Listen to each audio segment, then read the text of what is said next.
কাৰ অৱস্থা কোনে কি হ'ব সেইটো নিজেহে জানিব লাগিব। মই কোনফালে গৈ আছো নাজানাকে কোনোবাইটো ক'ব নোৱাৰে। মোৰ ডাইৰেকশ্যনটো কোনফালে, মোৰ ডাইৰেকশ্যনটো বুজি ল'ব লাগিব। গতিকে অনাগত দিনতো আমাৰ বড়োলেণ্ডৰ 35 লাখ জনসাধাৰণ আৰু 26টা জনগোষ্ঠীক লৈ কাম কৰাটোৱে আমাৰ কথা।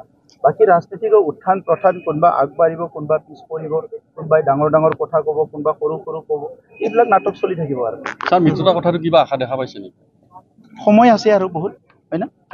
বন্ধুৰ মাজতো মাৰামাৰি হয় আৰু বন্ধু হয়, গতিকে সেইটো আৰু আজি বিচাৰিব নালাগে, আৰু টাইম আছে, হয় না? যি হ'ব ভালে হ'ব, ঈশ্বৰে যিটো বিচাৰে সেইটোৱে হ'ব। এপছুৱে স্বাক্ষৰকাৰী সংগঠন, চ' সেইকাৰণে 100% ইমপ্লিমেণ্ট হোৱাটো বিচাৰে।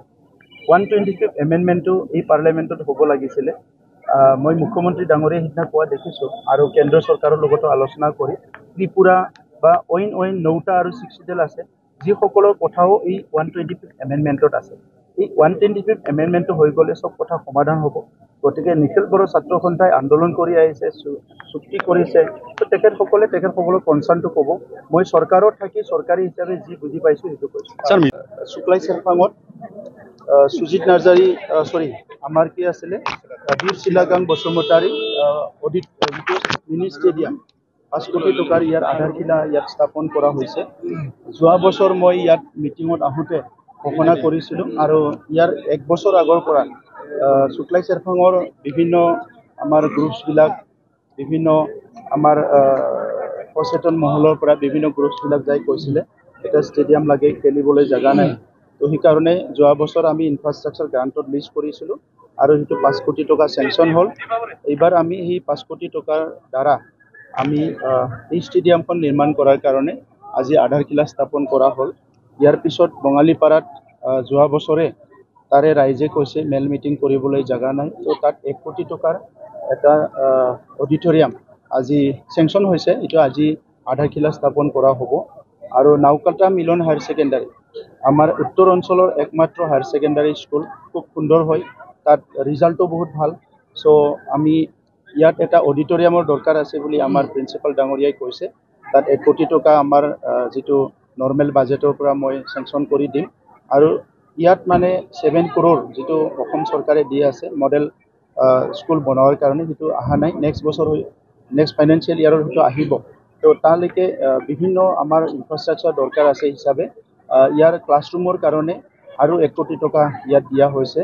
আৰু দুৰ্গা মন্দিৰ, য'ত বহুতে মেল মিটিং কৰে আহি, আৰু নাওকাটাৰ সৌন্দৰ্যটো এই আমাৰ অডিটৰিয়াম বা দুৰ্গা মন্দিৰৰ যিটো ৰভাঘৰ, সেইটো ধুনীয়াকৈ বনাব পাৰিলে খুব ভাল হ'ব। ইয়াৰ কাৰণেও 50 লাখ টকা মই নৰ্মেল বাজেটৰ পৰা দিয়া হৈছে। আৰু বিভিন্ন অনুষ্ঠান স্কুল আছে ইয়াতে নাওকাটা অঞ্চলটো খুব সুন্দৰ অঞ্চল।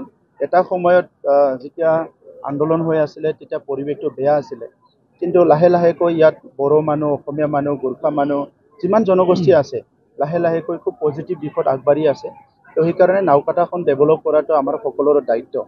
তো সেইকাৰণে বিভিন্ন আজি অনুষ্ঠান প্ৰতিষ্ঠানবিলাকত মই ভিজিট কৰিম, আৰু তেখেতসকলৰ কাৰণে বিভিন্ন আঁচনি লোৱা হৈছে। মুখ্যমন্ত্ৰী ডাঙৰীয়াই তেখেতে কাক বুজাব বিচাৰিছে, আৰু তেখেতে কৈছে যে মানে কি VCDCবোৰ বোলে বৰালি মাছ বুলি কৈছে, কৰিব লাগে বুলি কৈছে। VCDCটো তেখেতে কিবা এটা চিন্তা কৰি কৈছে, তেখেতৰ তাত কি ৰিপৰ্ট আছে মই নাজানো। কিন্তু VCDCটো অকল বড়োলেণ্ডত নাই, আমাৰ 10খন 6 চিডিউলতে VCDC আছে। আৰু সেই VCDCটো 6 চিডিউলত থাকিব। VCDCত আপুনি ইলেকশ্যন পাতিব লাগে, আৰু ইয়াৰ কাৰণে সংবিধান সংশোধনী কৰি যিটো 125th এমেণ্ডমেণ্ট হ'ব লাগে, সেইটো আমি ৰখি আছোঁ। যেতিয়া 125th এমেণ্ডমেণ্ট হৈ যাব, VCDCত ইলেকশ্যন হ'ব, আৰু ইলেকশ্যন হোৱাৰ লগে লগে পঞ্চায়তৰ নিচিনাকৈ সেইটো কাম কৰিব। আৰু লগে লগে আমি এতিয়া VCDCত ছেক্ৰেটাৰী দিলোঁ। আগতে ঘৰত বহি VCDC চেয়াৰমেন মেম্বাৰে কাম কৰিছিলে। VCDC অফিচবিলাক নিৰ্মাণ কৰা হৈ গ'ল 100%। আৰু এতিয়া VCDC ছেক্ৰেটাৰী 1 সপ্তাহৰ ভিতৰতে এপইণ্টমেণ্ট হ'বলৈ গৈ আছে। সেইসকলে আহি পেলাই VCDC অফিচত বহিব। এইবাৰ PNRDৰ যিবিলাক কাম কাজ হৈছে বড়োলেণ্ডত বহুত ভাল হৈছে। PNRD ডিপাৰ্টমেণ্ট, য'ত PMOৰ ঘৰ দিয়া হৈছে, আগৰ চৰকাৰৰ সময়ত বহুত পেণ্ডিং আছিলে। এতিয়া আজি 4 বছৰত আমি প্ৰায় 2,90,000, এতিয়ালৈকে 3 লাখ হৈ গ'ল, ঘৰ নিৰ্মাণ কৰা কাম হৈ গ'ল। MG এনৰেগা আৰু বিভিন্ন আঁচনিৰ দ্বাৰা 1 লাখ পৰিয়ালতকৈ বেছি পৰিয়ালক VPRP প্ৰগ্ৰাম বুলি পেলাই, ভিলেজ পভাৰ্টি ৰিডাকশ্যন প্ৰগ্ৰাম আমি কাম কৰিলোঁ। চ' তেনেকুৱা কৰি পেলাই আজি যিটো আমাৰ SRLM NRLM আছে তেখেতসকলৰ দ্বাৰাও বহুত কাম কৰা হ'ল চ' বড়োলেণ্ড চৰকাৰখনে আমি কেন্দ্ৰীয় ফ্লেগশ্বিপ আঁচনি ৰাজ্যৰ ফ্লেগশ্বিপ আঁচনিবিলাক খুব সুন্দৰকৈ ইয়াতে মনিটৰিং কৰি ইমপ্লিমেণ্ট কৰি আছোঁ দ্বিতীয় শ্ৰেণীৰ লোক নাথাকে বুলি কৈছে চাওক সেইটোতো তেখেতে কি ভাবি কৈছে নাজানো এনেইতো আমি চব জনগোষ্ঠীক লৈ কাম কৰিছোঁ এতিয়া ভাৰতবৰ্ষত আপোনালোকেতো সাংবাদিক হয় বহুত কথা চাই থাকে ভাৰতবৰ্ষত হয়তো প্ৰথম বড়োলেণ্ড কাউন্সিলতে 26টা জনগোষ্ঠীৰ কাৰণে একেলগে ভিজন ডকুমেণ্ট আমি তৈয়াৰ কৰিছোঁ আমি বেলেগতো দেখা নাই চ' একেলগে ভিজন ডকুমেণ্ট 26টা জনগোষ্ঠীৰ যিটো ৰীতি নীতি কালচাৰ আছে সাংস্কৃতিক চবকো আমি এটা চব জনগোষ্ঠীৰে এটা কালচাৰেল প্ৰগ্ৰামটো আমি কাউন্সিলৰ যিটো আছে আমি কেলেণ্ডাৰলৈ লৈ আহিছোঁ আৰু সেইটো ৰেষ্ট্ৰিক্টেড হলিডে হ'ব বুলি আমি ঘোষণা কৰিছোঁ দিলীপ শইকীয়া ডাঙৰীয়া কৈছে ট্ৰাইবেল ব্লক এণ্ড বেল্ট নাথাকে বুলি কৈছে চাওক আপোনালোকে তেখেতসকলৰ কথাটো সুধি আছে মোৰ কথাটো কিয় সোধা নাই মই কি কওঁ এইটোতো দৰকাৰ আছে নহয় চ' গতিকে আজি আপোনালোকৰ যিটো কুৱেশ্যন এইটো কোনোবা এটা কথা কোৱাৰ ভিত্তিত হ'ব নালাগে আপোনালোকে চিন্তা কৰক যে শুক্লাই চেৰপাঙত কি কাম হোৱা নাই আৰু কিয় হোৱা নাই পৰেশ্বৰত কি কাম হোৱা নাই আৰু কিয় হোৱা নাই চ' তেখেতসকলে আজি ৰাজনীতিকৰ কাৰণে বহুত কথা ক'ব ময়ো বহুত কথা কৈ যাম ইয়াৰ ভিতৰত যিটো ইম্পৰ্টেণ্ট সেইটো পিক আপ কৰিব লাগিব স্যাৰ কেইটামান সোনকালে দিম তাত মানে SIOৰ এটা প্ৰচেছ বাকী আছিলে যিটো নেকি আপোনাৰ ৰিটেনশ্যন আৰু পষ্ট ক্ৰিয়েশ্যন ইয়াৰ এটা ক্লিয়াৰিফিকেশ্যন ডিটেইলছটো বিচাৰিছিলে ষ্টেট গভৰ্ণমেণ্টে আমাৰ পৰা এক সপ্তাহ আগতে দিয়া হ'ল এইটো পোৱাৰ লগে লগে ইণ্টাৰভিউ লৈ পেলাই ভেৰিফিকেশ্যন কৰি পেলাই এপইণ্টমেণ্ট দিবলৈ ৰেডি এই SIটো পোৱাৰ লগে লগে এপইণ্টমেণ্টটো আমি বিতৰণ কৰিব পাৰিম স্যাৰ কেইবাটাও সংগঠনে মিত্ৰতাৰ আহ্বান জনাইছে যদিও হাগ্ৰামা মহিলাৰ কোনোপধ্যে UPPLৰ লগত মানে মিত্ৰতা সম্ভৱ নহয় বুলি কৈছে চাওক জাতিৰ প্ৰতি সমাজৰ প্ৰতি দায়বদ্ধতা থকা ব্যক্তিসকলে সদায় এই জাতীয় সংগঠন সামাজিক সংগঠনৰ আহ্বানবিলাক অলপ হ'লেও চাব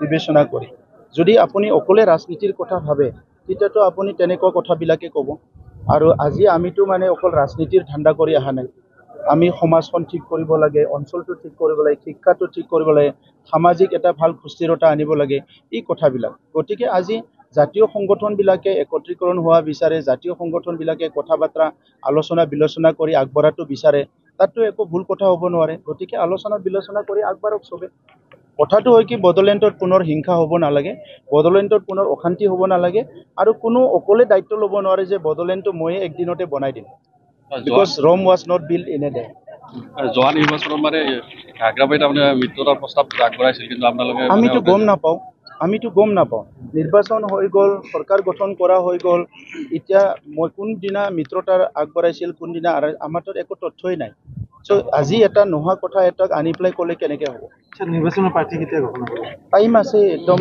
ইলেকশ্যন ঘোষণা কৰাৰ পিছতে প্ৰাৰ্থী হ'ব চ' কি কয় ইলেকশ্যন কমিশ্যনে ঘোষণা কৰক তাৰ আগে পিছে আমি কৰি দিম